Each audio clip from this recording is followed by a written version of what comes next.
What is up, everyone? Welcome back to my channel. Today I am doing another Reading Around the World challenge video. This will be part 2. Part 1 I filmed back in June. I'll link it up in the cards. So it's been a minute since I've done one of these videos, but it takes time. It takes time to read all these books, and then I'm kind of reading them alongside books that aren't for this challenge as well, so it's taken me a little bit, but yeah, it's time for a part 2. I'm pretty excited to talk about the 9 different countries, but I'm gonna mention 11 books. It's just completely random as the recommendations come into me. You guys have been super helpful with that. I would be like totally I don't know what I would be doing if I didn't have you guys to like recommend books to me. This is the stack. So 9 different countries, but 11 different books because I have multiple books to share. I have multiple books to share with you from certain countries. So you have probably, if you follow my channel, have heard me talk about these books before because I've reviewed them in different monthly wrap-ups. So like I said, I'm gonna try to be quick and we'll just start with Mexico. So this is Signs Preceding the End of the World by Yuri Herrera. I want to say that I've read him before in the past, but I cannot remember. I think I read him like when I was in college, but I can't remember what it was. I liked this. I wasn't obsessed with this because he does write in a very kind of poetic, metaphorical sort of way. I did love his main character, McKenna. She's going on this cross-country trek through Mexico to cross the US-Mexico border to try to find her brother. There's definitely scenes where different like male characters come along and you kind of wonder what's maybe about to happen, and then she takes care of herself every time, so that's pretty great. It definitely has sort of an Alice in Wonderland kind of vibe to it. Maybe we're not in like our current reality. He just has a very interesting way of writing that makes you feel a little bit off kilter. My only reasoning for it not being like a higher star rating was it's just very short. That's not to its advantage. I felt like at the end that it had been sort of like a little bit rushed and maybe some things were not quite like as fleshed out as they could have been.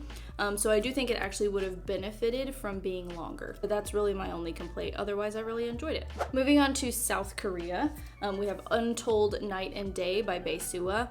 I read this when I was, I think, on vacation when I was on my girls trip. This was sort of my like poolside read, and it's a lot of fun. I think that it is again one of those that just you feel like you're like slightly off kilter, like you're looking through somebody's eyes who maybe that character just doesn't quite see the world truly as it is. Maybe they're an unreliable narrator. There's a lot of repetition in this book, which gives you a sense of like deja vu, which I kind of liked. It was a little bit different. This one has a really short blurb on the back. I think I'm gonna have to read it just to give you a sense of what it's about because it's one of those books that's very like abstract and it's kind of hard to explain. So it says, finishing her last shift at Seoul's only audio theater for the blind, Kim Ayami heads into the night with her former boss, searching for a missing friend. The following day, she looks after a visiting poet, a man who is not as he seems. Unfolding over a night and a day in the sweltering summer heat, their world's order gives way to chaos. The edges of reality start to fray, and the past intrudes on the present in increasingly disorienting ways. I feel like the author put some stuff in here that is very intentional for the reader to try to like pick up on. Like there's a line where 2 characters are talking and they say, let's drink to the fact that we're the products of each other's imagination. So I feel like that's kind of what the author's going for. So little lines like that where they reference like being figments of each other's imagination, I feel like that's kind of like what the author's saying the book is like this is just a thought experiment and the characters are just figments of my imagination, which I guess you could say about any book, but I don't know. It's interesting to think about. It's kind of, I don't want to say it's philosophical, but it does leave you with some unanswered questions. And then for South Korea, but this is like an honorable mention, I'm going to do this for books that aren't written in like the language of the country, but are still about the country, or maybe they're written by like an immigrant, like somebody from that country, but who immigrated to America and is writing in English. So anyway, I wanted to mention Crying in H Mart very briefly, just because it is so good. I feel like this book really doesn't need any more publicity, because everybody knows how great it is. I recently went to a signing with Michelle Zauner, and there were like 500 people there. She's doing good. This book is you know, it's a bestseller for sure. Obviously, it's quite intense. It's quite sad. It's about her kind of recounting her mother's journey and battle with cancer. But I really liked all of the references to food. It's considered a culinary memoir. I loved the way that she talks about the writing process. She talked about like having to step away sometimes for weeks or months just to like process. She talked about like memory, like how to sort of protect yourself. Your brain is gonna like try to forget things that are painful. So when she was speaking at the signing, she talked a lot about the writing process and what that was like for her. And then she's also in a band. She's just a really cool human. She's in the band Japanese Breakfast. They have I don't even know what like genre you would call her style of music. It's kind of like techno-y, but a little bit lo-fi sometimes. She's got some really catchy tunes. I love her music. So it's only a couple of years old, but I remember seeing this at the end of the year, like in everybody's 2021 Wrapped videos where they were kind of showing their favorite books of the year. This was like the top memoir. It was the top spot on so many people's videos. So that was South Korea. So let's go ahead and talk about the other Korea. So for North Korea, I honestly didn't think that I would have like any books to talk about because of the state of that country. Like, you just wouldn't think there would be literature coming out of North Korea. But there are about 200 defectors who have made it to America. And so one of them, who I've seen on many different podcasts, her story is incredible. Like, it's so dark, but In Order to Live by Yeonmi Park. So she is a North Korean defector. I want to say she was about 13 when she made her escape, and she has had some very, very traumatic things happen to her. She was sold into human trafficking. She didn't realize that that's what was happening. She wasn't quite able to trust the people who she thought she could to help her escape. So she and her mother both were sold into human trafficking. There's a few chapters about her childhood, on the brink of starvation, seeing people literally in the street who've collapsed from starvation. So that alone is a little bit rough to read. So she escapes into South Korea, and it doesn't really get much better for her. I mean, she's able to eat and live and make it day to day. It's a heavy read. I'm just gonna say that. It is a very intense autobiography. It's incredible, like the fact that she is even alive, and it definitely gives you perspective on the kind of things that we call traumatic nowadays, like in first world countries, like in America, compared to what actual trauma is. So yes, I would say this is gonna be pretty eye-opening. It will absolutely change the way that you see the world and the way that you see your life. So I would recommend it. It's absolutely a 5-star. It feels weird to like give a rating, like a good rating, to such a traumatic story. But the fact that we have this story and she's alive and doing well and has been to, I think it was Yale, or maybe Harvard. She like ended up at university, and just now she's like a New York Times bestselling author. And then going along with that, she has another book. This is a political science book called While Time Remains, and this is her commentary on how America, there's a lot of things about America that she's noticed since arriving here that feel similar and almost like a precursor to communism, and that remind her of home, that remind her of North Korea. So this was really, again, very eye-opening. You'll notice there's nobody who's blurbed it.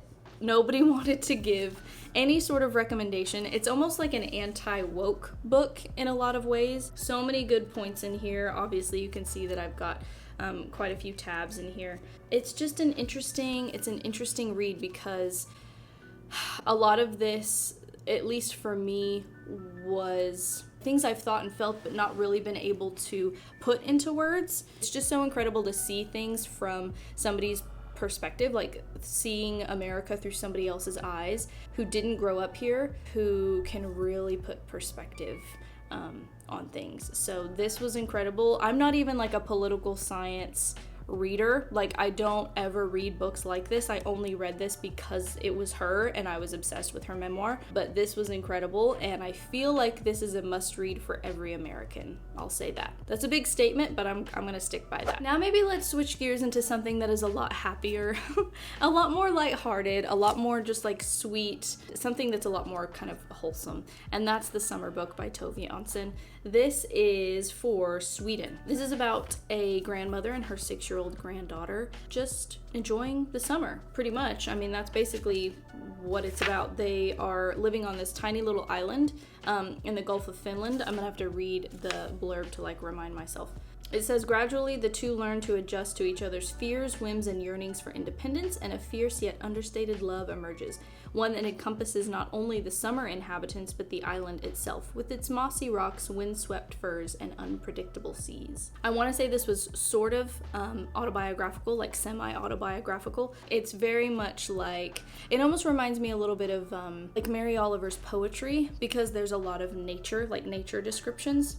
And so you do get this sense of sort of a respect for nature, but very lighthearted, very fun. I think I gave it at least 4 stars. I thought it was very, very sweet. Then next up would be Canada. So for Canada, I read Bear by Marian Engel. This is so good. I love this new cover. I did have a really cool cover from like the 70s, which is like when this originally came out. I think it was 76. Yeah, that was so neat. And then I ended up selling it like a dummy. This is an interesting book, okay? Basically, we follow a protagonist named Lou, and she is very much kind of aimless, living life on autopilot. She works for like the historical society in her town, and so she works by herself, like poring over different manuscripts and doing kind of boring work. And so an opportunity comes along for her to travel to this man's estate. He's recently passed away, and the family wants her to like categorize and organize his library. And on the property out back, chained up in a shed, is a bear. The locals know about the bear. Nobody's scared of the bear. It was kept as a pet. And naturally, you have to go see the bear. She has to kind of take care of the bear. She's supposed to, give it food once a day or whatever. And she ends up getting pretty comfortable with it and unchaining it and kind of letting him roam around and do his thing. He's very calm. He's very, it's not like The Revenant. There's not like a scene where he attacks her or anything like that. They start a relationship, and that's kind of all I'm gonna say. I don't want to ruin anything. I don't want to give anything away. It is very, very interesting. She's lonely, so not to say that would just happen naturally if you were alone by yourself in a big house and there was a bear out back, but he keeps her company for sure. It was a very provocative book at the time. This was like a very controversial book when it came out in Canada in the 70s, and obviously I can see why. Bestiality is not a topic that you read about very often, especially not in just like a normal fiction book. It's a very quick read. It's super short. I love it. There's just something about it. Lou goes through this transformation, like there's a lot of character development with her, of just sort of like finding herself. Like she just needs to kind of step out of her life for a minute. And it's very like refreshing to see her sort of like come into her own. The bear is kind of a catalyst for her personal growth, it's a bit odd, but still unique and a very interesting story. Next up is Thailand. And this is The Blind Earthworm in the Labyrinth by Veerporn Nitiprapha. I'm always afraid that I'm saying her name wrong. Again, this is one I think I'm just gonna have to read the blurb for, because it does get a bit abstract. I find it a little bit tricky to explain sometimes. On the day Charya is born, her mother discovers her father having an affair with a traditional Thai dancer. From then on, Charya's life is fated to carry the weight of her parents' disappointments. She and her sister grow up in a lush riverside town near the Thai capital Bangkok, captivated by trashy romance novels, classical music, and games of make-believe. When the laconic orphan Prawn enters their world, he unwittingly lures the sisters into a labyrinth of their own making, as they each try to escape their intertwined fates. So we basically have the two sisters, Charya, and then I forget the other sister's name. Chalika, I think, is the other sister's name. Yeah, they have this revelation that their father's having an affair, and so that family dynamic changes fairly early on. So the labyrinth, definitely, it's an interesting motif because sometimes it has a sort of a fluid meaning. Sometimes there's a literal labyrinth, and then sometimes it's a labyrinth of time, or a labyrinth maybe of the heart. Like you could take that to mean very different things. It has different meanings throughout the book, which I kind of liked. I thought that was cool. It's supposed to kind of feel like a Thai soap opera. Now, I am completely unfamiliar with Thai soap operas. If I was, maybe I would have gotten a little bit more out of this because I would have had something to compare it to, if that makes any sense. There's some repetition. You get that sort of feeling of deja vu, like maybe you can't trust certain characters. There are lots of references to like darkness and the void, and like consciousness and things like that. So I did find it a little bit difficult at some points to discern what was supposed to be meant, what was meant literally and what was meant metaphorically. All in all, I really liked this one. I think I gave it like 3.5, 4 stars. Okay, the last 3 I will say are a bit dark. Definitely on the darker side. So just let's be aware that these last 3 are not happy summary reads. So first up we have The Blind Owl by Sadeh Hediat. I could be totally butchering his name. The author did commit suicide, and I feel like this is a sort of literary thought experiment into what that might be like. It very much, I felt like, very much romanticizes suicide. I want to make that very clear right off the bat. This is a very dark book. He does talk a lot about death. There is some Jungian imagery that has to do with like, he talks about like his shadow self. It actually takes on kind of a literal meaning because there's like literally a shadow that he's watching.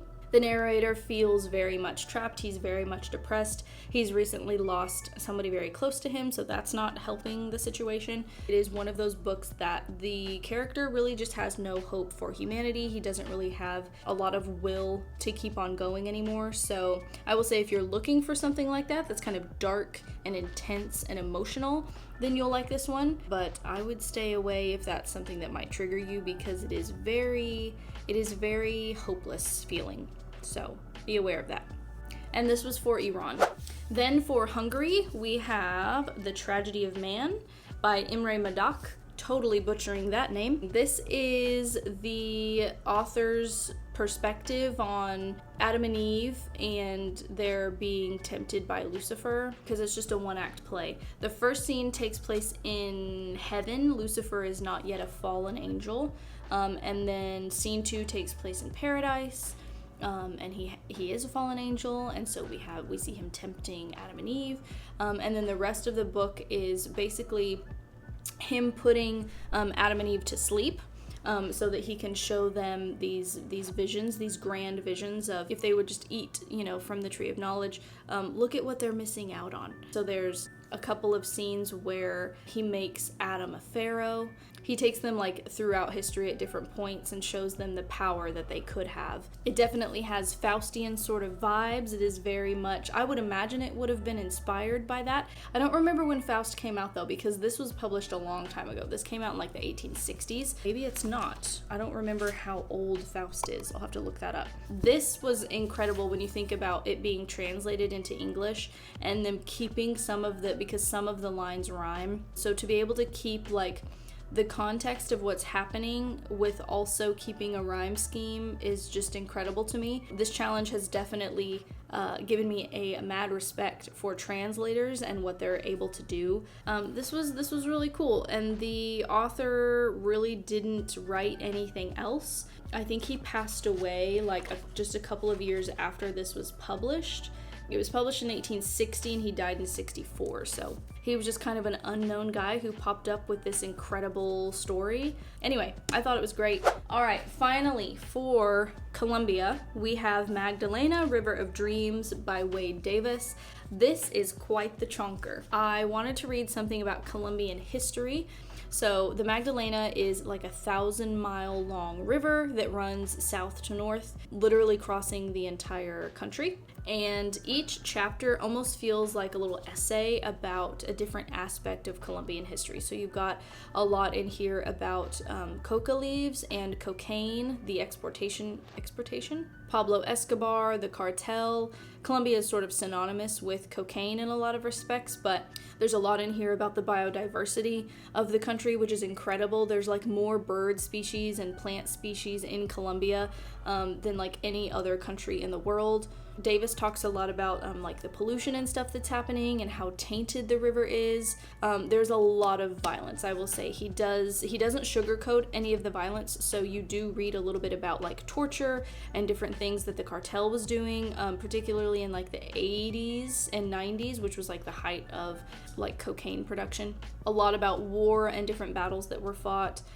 So much death is in this book, so much death. The kind of abiding image or thought that I was left with was Colombians in power need to figure out a way to clean the river, because that is going to be the sort of catalyst that allows the Colombian people to overcome all of the darkness in their past. He says, to clean up the river would be to wash the soul of the nation. If we are ever to reconcile, we need to come to terms with the past, with violence, death, and a time when rivers ran red with blood. But to have true peace, we must reestablish a link to the Magdalena. That is the key. If a people do not understand their roots, they cannot trust their future.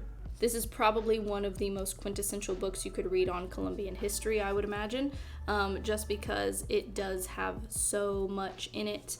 And yeah, Davis does not hold any punches, so for me it was a 5-star. Okay, that was a lot, but I hope you guys found something that was interesting, something that you might want to add to your TBR, something you might want to read. As I said in the beginning, of course, keep your recommendations coming. This has been a really eye-opening and really cool challenge. A lot of times we go to the bookstore and we pick a book that looks good that's off the bestseller list. Not that that's a bad idea, but it just kind of keeps us reading sometimes the same type of book over and over and over. Definitely recommend reading some books from other countries and reading some translated work if that is not something that you're already doing. It's really cool to just like gain some perspective, especially with that stuff from North Korea. That's just like mind-blowing. Let me know what you guys are reading in the comments. Thanks for watching, and I'll see you next time. Bye.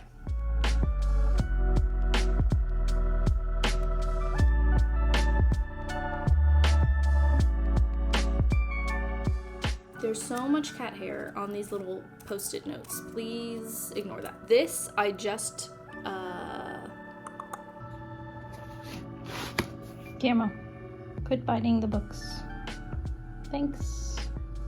Are we being invaded? Why are there like 5 helicopters flying in formation? Do y'all ever get like worried when you see stuff like that? Like where are they going? What's happening?